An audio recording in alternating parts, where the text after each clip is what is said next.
գնա ընտրության, որովհետև եթե դու չես գնում ընտրության, քո փոխարեն ընտրությունը կատարում է ուրիշը։ Ինչպես է դա լինում։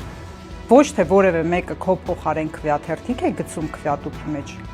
այլ եթե օրինակ 100 հոգուց 50-ը գնացին ընտրության, այդ 50 հոգին ընտրեցին 100 հոգու փոխարեն, այսինքն ամեն մեկը ընտրեց 2 հոգու փոխարեն։ Իսկ ինչ է դա նշանակում։ Դու ոչ թե քո չգնալով բողոքը արտահայտեցիր, այլ քո ձայնը փոխանցեցիր մեկ ուրիշին։